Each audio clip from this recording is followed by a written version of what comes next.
UP की सियासत में एक नहीं दो ब्रह्मास्त्र एक साथ चल दिए गए हैं। अब योगी अकेले नहीं बल्कि उन्हें एक ऐसे खिलाड़ी का साथ मिला है जिसने बीजेपी के साथ मिलकर बिहार में महागठबंधन को उखाड़ फेंका था और अब वही खेल अखिलेश के साथ होने वाला है। अखिलेश की सियासत को 440 वोल्ट का झटका लगा है। दोस्तों, यूपी से आ रही ये दो बड़ी खबर जान लीजिए। एक ने योगी की किस्मत पलट दी क्योंकि 27 ही नहीं बल्कि 34 के लिए भी योगी के नाम पर 100% मोहर लग गई है। और दूसरा, उत्तर प्रदेश की सियासत में पक रही सबसे बड़ी खिचड़ी आपको बता रहे हैं जिसने यह साबित कर दिया है कि अखिलेश यादव फिर से हार का सामना करने वाले हैं। दोस्तों, उत्तर प्रदेश की सियासत में एक तूफान की एंट्री हुई है। हां, यह तूफान है क्योंकि इसी ने अपने दम पर कई राज्यों की सत्ता हिला दी है और योगी के साथ मिलकर एक बातचीत हुई है। योगी के साथ योगी के उप मुख्यमंत्री, योगी के प्रदेश अध्यक्ष वो मिलने गए हैं। एक सीक्रेट मीटिंग हुई और फिर एक एक रिपोर्ट योगी के टेबल पर पहुंची है। दोस्तों, उत्तर प्रदेश की सियासत से ये दो बड़ी खबरें आपको बताई क्योंकि इसने पूरा खेल पलट कर रख दिया। लेकिन क्या आप भी 2027 में योगी को यूपी का मुख्यमंत्री देखना चाहते हैं? अगर हां तो कमेंट में आप किस जिले से वीडियो देख रहे हैं, किस जगह से, अपनी राय जरूर बताना, उस जगह का नाम बताना क्योंकि यह पता चलना चाहिए कि योगी को कितना समर्थन मिल रहा है। दोस्तों, मैं आपको बता दूं 2024 के जब लोकसभा चुनाव आए थे तो उत्तर प्रदेश के नतीजों ने चौंकाया था। अयोध्या भी हाथ से निकल गया तो यह सवाल उठा कि योगी बनाम अखिलेश में अखिलेश यादव जीत गए हैं। शायद अखिलेश यादव का वही घमंड है जो अब तक उनके सिर पर बैठा हुआ है। एक तरफ योगी उत्तर प्रदेश लखनऊ में बैठकर रणनीतियां बना रहे हैं, दूसरी तरफ दिल्ली में बैठकर अखिलेश यादव आराम फरमा रहे हैं। अब लखनऊ में योगी आदित्यनाथ की आरएसएस के साथ एक ऐसी मीटिंग हुई है जिसने यह बता दिया है कि उत्तर प्रदेश में अब 27 की लड़ाई तो बची ही नहीं है, असल मायने में योगी के लिए 34 की लड़ाई है। आप ठीक सुन रहे हैं। आप इस वीडियो में हमारे साथ सिर्फ 2 मिनट और बने रहिए। आपको बताते हैं कि किस तरीके का खेल उत्तर प्रदेश में आरएसएस और बीजेपी मिलकर करने वाले हैं। दोस्तों, 2024 लोकसभा चुनाव के नतीजे जो आए उसके बाद बीजेपी के लिए एक बड़ा झटका था, खासतौर पर उत्तर प्रदेश में। मैं ये मानता हूं कि उत्तर प्रदेश में ही अगर बीजेपी 20-25 सीटें और जीत जाती तो शायद केंद्र में भी दिक्कत नहीं आती। पूरा देश छोड़ दीजिए, उत्तर प्रदेश में भी अगर बीजेपी 20-25 सीटें जीत जाती तो खेल पलट सकता था। लेकिन उसमें सबसे बड़ा कारण माना गया आरएसएस को नजरअंदाज करना और यह योगी ने नहीं किया था बल्कि दिल्ली ने किया था। बीजेपी के अध्यक्ष ने यह तक कह दिया था कि हमें आरएसएस की जरूरत नहीं, हम अकेले चुनाव लड़ने में सक्षम हैं और हम जीतने में भी सक्षम हैं। शायद आरएसएस की नाराजगी, क्योंकि आरएसएस ने खुले तौर पर ग्राउंड पर कुछ भी नहीं कहा, उनके स्वयंसेवक काम भी करते रहे, लेकिन दूसरी तरफ यह मैसेज कहीं ना कहीं चला गया कि आरएसएस अब बीजेपी के साथ नहीं है। लेकिन उस चुनाव के परिणाम के बाद एक बार फिर से पूरा खेल पलट गया है। बीजेपी को कहीं ना कहीं ये सच्चाई पता चली कि आरएसएस का साथ चाहिए और फिर जो गियर बदला गया है उसका परिणाम आप जरा देखिए। महाराष्ट्र, हरियाणा, दिल्ली, बिहार, 4 राज्यों में बीजेपी की प्रचंड जीत हुई है। झारखंड में हार हुई लेकिन उसमें विरोधी बहुत ज्यादा मजबूत नहीं थे, उसमें बीजेपी की कमियां भी थी, ग्राउंड पर वो काम और रणनीतियां नहीं बन पाई थी। शायद यही एक बहुत बड़ा कारण था। इसके अलावा जम्मू कश्मीर में, जम्मू में बीजेपी ने इतिहास रचा था और जम्मू में सबसे ज्यादा सीटें और वोट शेयर बीजेपी को मिला था। इस बात से नजरअंदाज नहीं किया जा सकता कि जो जम्मू कभी कांग्रेस का गढ़ हुआ करता था वहां पर बीजेपी ने जाकर एक बड़ा कारनामा किया। कश्मीर की बात रही तो घाटी में जब तक डेमोग्राफिक चेंज नहीं होता है तब तक बीजेपी चाहे 100 साल हो जाए, बीजेपी कश्मीर में नहीं जीत सकती क्योंकि वहां एक बड़ी आबादी मुस्लिम आबादी है, ज्यादातर सीटें मुस्लिम आबादी के तहत ही जीतती हैं। लेकिन दोस्तों, सबसे बड़ी जीत थी वो बिहार की थी और बिहार और उत्तर प्रदेश कुछ कुछ सिमिलर भी है, दोनों बड़े राज्य हैं और अब तक की ये सबसे बड़ी जीत भी रही। बिहार की जीत ने यह तय कर दिया कि अब उत्तर प्रदेश भी उसी राह पर आगे बढ़ गया है। आप अब देखिए जरा दोस्तों, 2027 में उत्तर प्रदेश में चुनाव है, उससे पहले 2026 में 5 राज्य में चुनाव है, लेकिन निगाहें आरएसएस ने खास तौर पर उत्तर प्रदेश पर टिकाई हैं और योगी आदित्यनाथ के साथ मिलकर काम करना भी शुरू कर दिया है। दोस्तों 2024 के बाद से लगातार दिखाई दे रहा है कि किस तरीके से आरएसएस और बीजेपी दोनों एक साथ तालमेल बनाकर आगे बढ़ रहे हैं। दोनों को समझ में आया है कि दोनों को एक दूसरे की जरूरत है। बीजेपी की गलतफहमी पूरी तरह से दूर हो गई कि हम बहुत सक्षम हो गए हैं, बहुत ताकतवर हो गए हैं, अब हमें संघ की जरूरत नहीं है। संघ की जरूरत बीजेपी को कल भी थी, आज भी है और आगे भी रहेगी, क्योंकि संघ चुनाव नहीं लड़ता दोस्तों, वो राजनीतिक संगठन नहीं है, उसको चुनाव में हार जीत से फर्क नहीं पड़ता। बीजेपी को पड़ता है, बीजेपी सत्ता की राजनीति करती है, उसे चुनाव जीतना है क्योंकि सत्ता में आना है, सरकार बनाना है। संघ को बहुत ज्यादा फर्क नहीं पड़ता कि सरकार बने या नहीं बने, लेकिन नहीं बनने पे थोड़ा नुकसान होता है, सेटबैक लगता है, और सरकार बनने से थोड़ा फायदा होता है। लेकिन संघ निर्भर नहीं है कि बीजेपी की सरकार किसी राज्य में या देश में बने, उसके बिना भी 100 साल से संघ सरवाइव कर रहा है। बीजेपी केंद्र में तो सत्ता में 1998 में आई, कायदे से 2014 में पूर्ण बहुमत से आई, 1925 से संघ अपनी स्थापना से लगातार काम कर रहा है, और जब जब बीजेपी को जरूरत पड़ी संघ साथ में खड़ा रहा।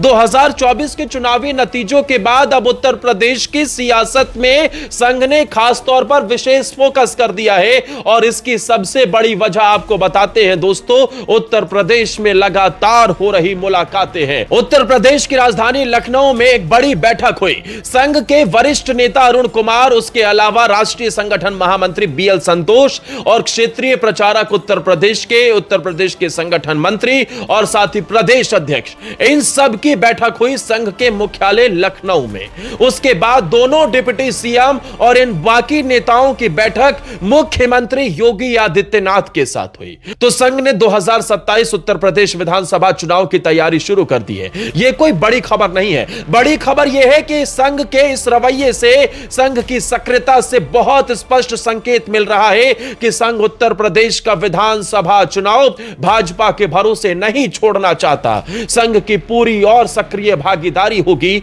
बहुत से फैसले संघ के अनुसार होंगे। संघ की जो कार्यशैली है उसमें कोई जो है ऊपर से फैसला नहीं सुनाया जाता। लंबी संवाद की प्रक्रिया, कंसल्टेशन की प्रक्रिया के बाद एक फैसला लिया जाता है जिस पर लगभग आम सहमति होती है। 100% सहमति किसी बात पर हो यह जरूरी नहीं होता और होना संभव भी नहीं होता।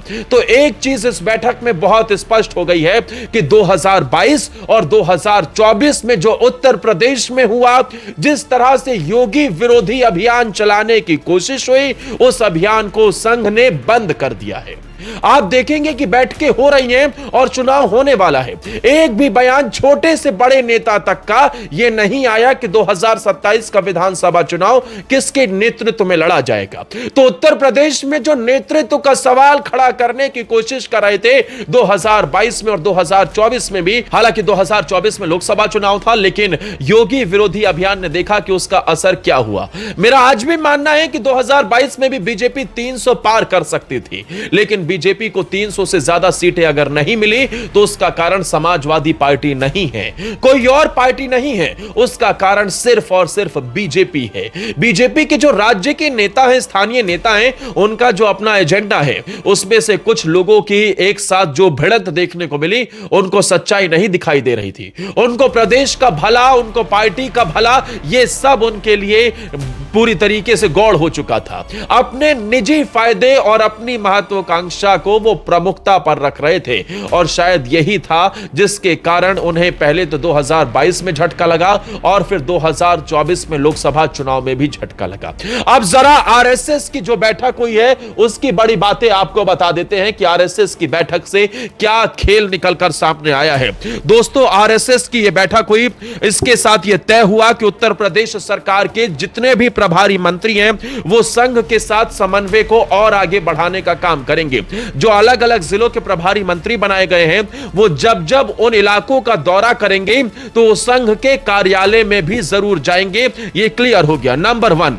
नंबर 2 ये है कि संघ ने उत्तर प्रदेश में जो जमीनी मुद्दे हैं ग्राउंड लेवल पर, उनकी लिस्ट तैयार की है ताकि जहां कहीं भी कमजोर कड़ी नजर आए उसे सही समय पर दुरुस्त करने की कोशिश हो। नंबर 3, आने वाले 2027 के यूपी विधानसभा चुनाव से पहले संघ अपने शताब्दी वर्ष के तहत बड़े पैमाने पर हिंदू सम्मेलनों की सीरीज का आयोजन कर रहा है और इसी के तहत अब उत्तर प्रदेश के लखनऊ में विराट हिंदू सम्मेलन का आयोजन हो रहा है, जिसके जरिए से हिंदुत्व को लेकर एक मजबूत राजनीतिक संदेश देने की कोशिश भी हो रही है। नंबर 5, लक्ष्य की प्राप्ति और साथ ही जो नतीजे हासिल करने हैं उसे ही देखते हुए यूपी की सरकार और संगठन में बड़े फेरबदल के संकेत हैं। कुछ मंत्रियों की जिम्मेदारियों में बदलाव होगा और नए चेहरों को शामिल करने पर भी विचार किया जा रहा है। कुछ मंत्रियों की जिम्मेदारी भी बदली जा सकती है।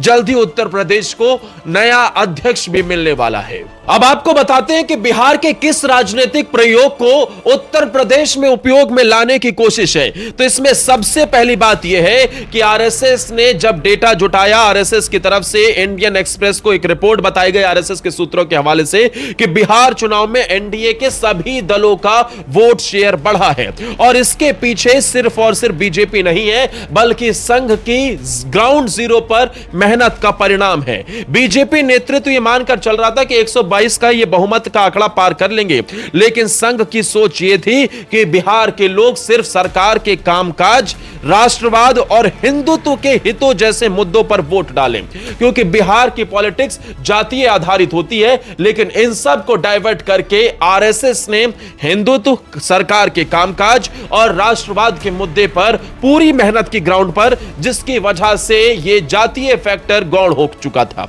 और उत्तर प्रदेश में भी यही करने की तैयारी है। तीसरी बड़ी बात यह है कि बिहार के 38 जिलों में हर जिले में 100 स्वयंसेवकों के संघ और संबद्ध संगठनों की तरफ से तैनात किया गया था, यानी हर जिले में 100 स्वयंसेवकों को तैनात किया गया था। इसके अलावा एबीवीपी जो कि उनकी छात्र इकाई है, उसके भी 5000 कार्यकर्ताओं की 5-5 टोलियों में अलग अलग जिलों में उनकी तैनाती की गई थी। चुनावी कैंपेन के दौरान शोर शराबे से दूर ये लोग ग्राउंड पर अपनी मेहनत कर रहे थे। तो बिहार की तरह यूपी में भी विपक्ष को समेटने की तैयारी है और यही कारण है कि हिंदू वोट कहीं नहीं बटा, जिसकी वजह से सीमांचल में भी बहुत फायदा हुआ। दोस्तों, सीमांचल वही क्षेत्र जैसा उत्तर प्रदेश में पश्चिमी यूपी है और इसके अलावा पश्चिमी यूपी के साथ साथ ऐसे कई जिले हैं जो मुस्लिम बाहुल्य हैं। वहां पर कोशिश यह होती है कि हिंदू वोट ना बटे, लेकिन हिंदू वोट बढ़ता है तो उसका नुकसान बीजेपी को होता हुआ नजर आता है। लेकिन आरएसएस ने बीजेपी के साथ मिलकर सीमांचल के क्षेत्र में, खासतौर पर बिहार में कोशिश की कि हिंदू वोट ना बटे, जिसकी वजह से 32 सीटों में से 21 पर एनडीए उम्मीदवारों की जीत हुई। अगर उत्तर प्रदेश की बात की जाए तो वहां भी कुछ कुछ ऐसे ही समीकरण नजर आते हैं। मुस्लिम आबादी वाले इलाके बीजेपी के लिए चुनौती बने रहते हैं और इसके अलावा पश्चिमी उत्तर प्रदेश है, वो भी कहीं ना कहीं चुनौती बने रहते हैं। इसी वजह से राजनीतिक विरोधियों को कमजोर करने के लिए बीजेपी को कई बार जुगाड़ करने पड़ते हैं। कई बार मायावती को उनकी मदद लेनी पड़ती है। अनऑफिशियल तौर पर ही यह कहा जाता है कि मायावती बीजेपी के लिए काम कर रही है, इसका फायदा बीजेपी को मिलता है। लेकिन अब यह जुगाड़बाजी नहीं चलेगी। आरएसएस और बीजेपी एक साथ मिलकर ग्राउंड जीरो पर हिंदू वोट बैंक को एक साथ करने के लिए, एकजुट करने के लिए कदम उठा चुके हैं और उत्तर प्रदेश की सियासत में अब 27 नहीं 34 की लड़ाई के लिए हुंकार भरी जा चुकी है, क्योंकि 27 की लड़ाई दोस्तों योगी आदित्यनाथ जीत रहे हैं, इसमें कोई शक शोभा नहीं है, क्योंकि अखिलेश यादव अभी भी एक्टिव नहीं है। दूसरी तरफ योगी आदित्यनाथ लगातार अब अपनी पार्टी संगठन को मजबूत करने के लिए भी कदम बढ़ा रहे हैं। योगी और आरएसएस एक साथ आए, क्या बीजेपी 2027 में इतिहास बनाएगी? और दोस्तों, क्या आप भी मानते हैं कि 2027 में बीजेपी की उत्तर प्रदेश में सबसे बड़ी जीत होने जा रही है? क्या योगी फिर से मुख्यमंत्री बनेंगे? आप यूपी के किस जिले से या देश में कहां से इस वीडियो को देख रहे हैं? अपने जिले का नाम जरूर बताइएगा, अपने राज्य का नाम बताइएगा और योगी का समर्थन करते हैं तो जय हिंद, भारत माता की जय जरूर लिखिएगा। या अगर यह वीडियो पसंद आई हो तो प्लीज हमारे चैनल को सब्सक्राइब भी कर लेना, इस वीडियो को लाइक करना।